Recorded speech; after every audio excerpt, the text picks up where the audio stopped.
പിന്നെ അദ്ദേഹത്തിനെ പറ്റി സ്പെഷ്യലായിട്ട് പറയേണ്ട ആവശ്യമില്ല. പിന്നെ ഞങ്ങളുടെ നാട് പറയാമല്ലോ, അതുണ്ട്. പക്ഷെ എന്താണെന്ന് അറിഞ്ഞൂട, ഒരു പ്രാവശ്യം വോട്ട് ചെയ്യാൻ വരുമ്പോഴും ആ ഒരു നെർവസ്നെസ്സും ആ ഒരു ഒരു feel, energy is totally different ആണ്.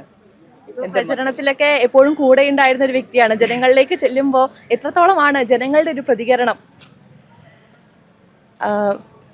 പൊതുവേ ചേട്ടൻ ഇപ്പം ഞങ്ങൾക്ക് വളരെ കുറച്ച് ദിവസങ്ങളെ കിട്ടിയുള്ളായിരുന്നു. പക്ഷേ അതുകൊണ്ട് ഞങ്ങൾ ഓരോരുത്തരും ഓരോ മൂലയിലേട്ടായിരുന്നു. എൻ്റെ ഏറ്റവും വലിയ സന്തോഷം എന്താണെന്ന് വെച്ചാൽ, കല്യാണം കഴിച്ച് വന്നത് നെയ്യാറ്റിൻകര ആണെങ്കിലും എനിക്ക് എല്ലാവരെയും അടുത്തറിയാനുള്ള സന്ദർഭം വളരെ കുറവായിരുന്നു. കാരണം ഉടനെ ഞങ്ങളങ്ങ് ബോംബെയിൽ പോയി.